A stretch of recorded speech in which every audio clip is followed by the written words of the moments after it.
Welcome into NBC Sports Washington. It's a pleasure to welcome on driver of the number 8 Richard Childress Racing Chevrolet, Sunoco Rookie of the Year contender as well, Daniel Hemric. Daniel, thanks for joining us, man. How you doing today?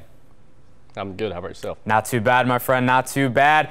Well, you're coming off of the longest race of the season, the Coca-Cola 600 grueling miles in the Charlotte humidity and the heat. I hope you're holding up okay, but I'm curious as to a driver's perspective, what goes into preparation for the 600-mile event throughout the week, mentally, physically, everything in between that doesn't go into the other events throughout the year?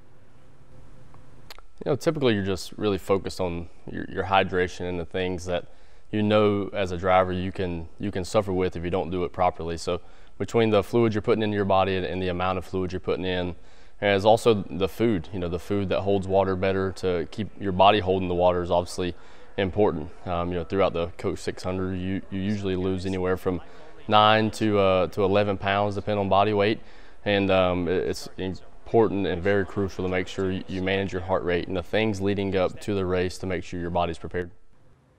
Let's dive into the season as a whole, Daniel. It's been a bit up and down, a roller coaster, if you will. You had some highlights, though. Top 5 at Talladega Superspeedway, and you won the pole for the Monster Energy Open at Charlotte a couple weeks back. How do you think it's gone for you so far, given everything that comes along with a rookie season in the Cup Series?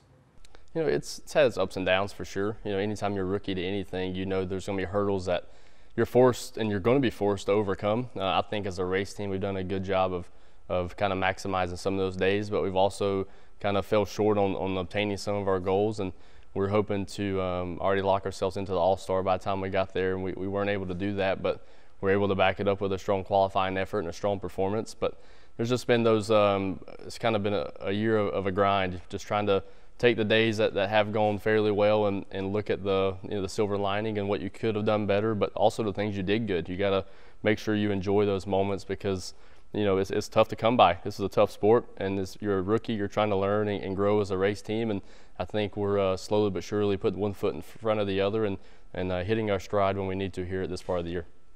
That kind of leads me into my next question, Daniel. Is that one of those things that just takes time? Like, you as a driver, can you approach the team with an idea that they can maybe implement, or behind the wheel while you're racing? Can you do things differently, or is it one of those things that with this sport just takes time? Yeah, it's a little bit of both. You know, I think, for me being new to my team, the team itself has worked together for a couple years in the past. But there's also, they're trying to not only learn me and my driving styles and things I like at certain places, but they're also trying to perfect a new package we have inside of our sport.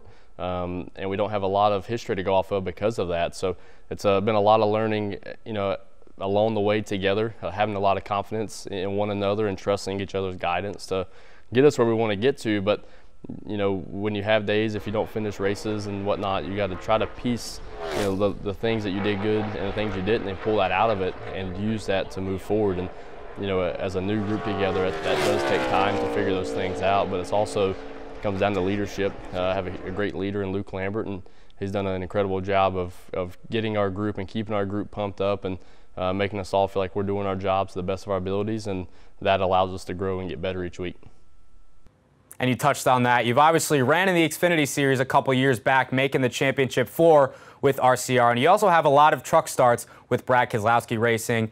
And a lot of the drivers, I'm sure, as you know, Daniel, talk about the competition difference from truck, Xfinity, and then to Cup. Now that you've done all 3 and have a few Cup starts under your belt, how difficult has that transition been from Xfinity to the top of the top in the Cup Series? It's definitely a pretty big uphill climb. I always told everybody, every level you went, you can think about just a mountain straight up. You're kind of going pretty evenly stepped all the way up. But when you go truck at Xfinity, and when it comes Xfinity to Cup, that mountain seems to go straight up. So it makes it really tough to have confidence in yourself and what you're doing, because everybody at that level is so good. So you got to make sure that you're not only doing your job and maximizing your part, but everybody around you has to be doing the same thing. And it's hard to get all that stuff to come together at the same time. And when you're in the lower divisions, you may be missing 1 or 2 pieces of that puzzle that day, but it still makes for a solid day and a great effort, and still have a race-winning capable days, even if you're missing those pieces. So when you get to the Cup level, you can't have those, and everything's elevated, and you just got to step up and do your job.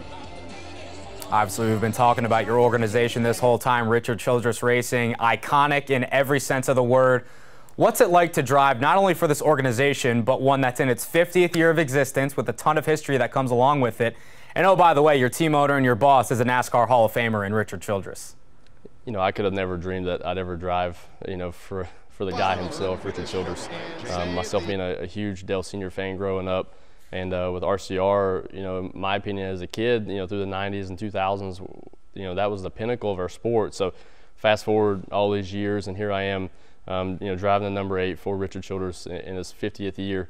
It's a pretty special thing, and I think the most special thing about it is the fact that through 50 years, that man has been through everything from the working on the side to the crew chief inside to the driving, and obviously the owner is where he's had his most success. You know, he's seen it all. He's been through all the ups and downs that the sport can bring with it, and there's a lot of knowledge and a lot of wisdom there. So throughout this journey, I've been able to go to him from time to time and you know, just lean on him for support. That's been one of the greatest the greatest contributions that RCR has given me, and it's cool to be able to utilize that stuff on a day-to-day basis. Daniel, I feel like whenever we talk, it always comes out about your Kannapolis roots, and you're so proud of those. And another driver who ran in the Cup Series also ran the number 8 car, Dale Earnhardt Jr., you might have heard of him, also from Kannapolis.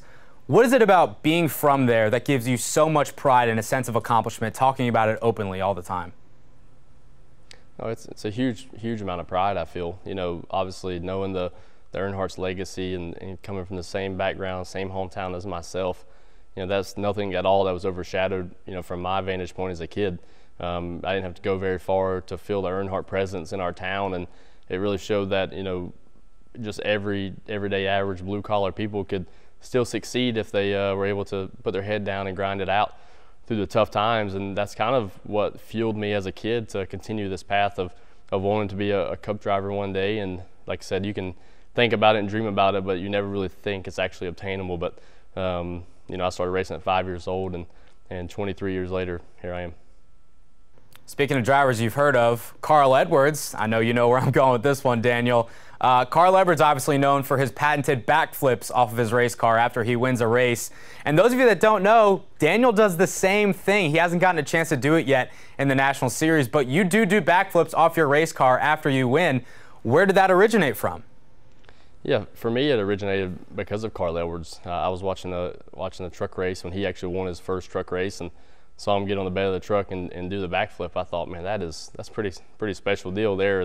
And I was just always willing to take a chance of any kind as a kid. So I won a local short track race in Concord Motorsports Park, right in Concord, North Carolina, a couple weeks later. And I remember staying in victory lane, and for whatever reason, just felt right to get on top of the roof and jump and take a leap of faith. And when it was all said and done, I landed on my feet and continued to do backflips, winning at every level all the way you know, up into my teenage and early 20s. You know, whether it was legend cars or super late models, modifieds, whatever it was, I always took pride in being able to get on top of there and do a backflip, because it's not something you see every day. You see a lot of guys do burnouts and go through the grass and all that good stuff, but it's truly something that in a way you can separate yourself and do something a little different. And I respected the heck out of Carl Edwards, so it was cool to be able to continue doing the same thing. But your wife, Kenzie Ruston, I know she raced. Is she cool with the backflips? Because that could be kind of scary.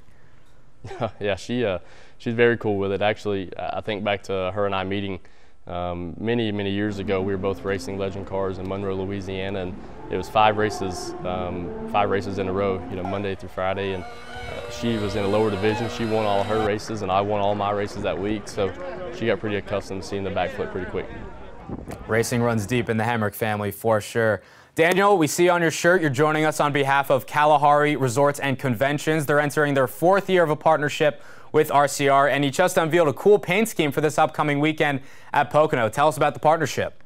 Oh, Kalahari Resorts and Conventions has been an incredible partner of not only RCR's, but mine, jumping on board with us for the 4th consecutive year. And it's funny, you never know how this stuff's going to come back full circle, but between our water-themed paint scheme that we have this year, I think it's the coolest one that Kalahari's been able to unveil. And you know, this is my first year having a bus on the circuit, so for the last couple of years, my wife and I have actually taken advantage of the Kalahari Resort and went and stayed there. And it's one of those weekends where, you know, all year long the teams are so uptight, and you're trying to get through tech, and you're trying to go through the normal things of the week and your objectives.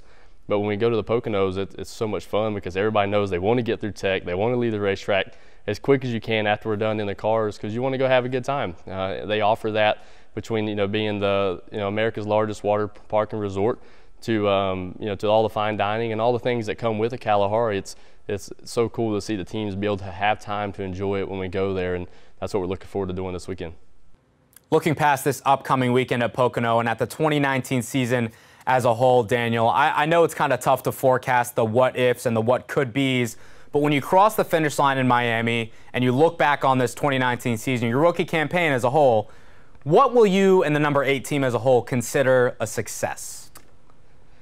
For me, I think back to, some of the things that we've been able to check, some of the boxes we've been able to check off already this year, but I feel like there's a lot more potential ahead of us. I feel like we're maybe only 20 to 30% into what we're actually capable of. We need to have more lead lap finishes. We need to run inside the top 15 on a more consistent basis. And the upside of that is I feel like as a company we're bringing extremely fast race cars, especially through practices and through qualifying on Fridays and Friday nights. We just haven't been able to put the last half of the races together to get ourselves an opportunity to lock down those solid finishes.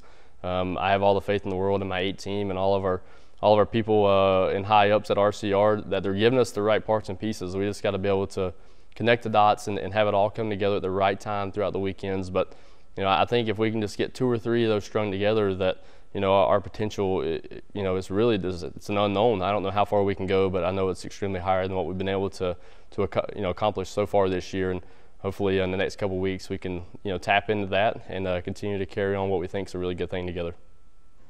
We'll be watching this weekend and the rest of the 2019 season as well. Daniel, always great to chat with you, brother. Good luck this weekend at Pocono and in the rest of the 2019 season. We'll be seeing you. All right, sounds good. Thanks for having me on.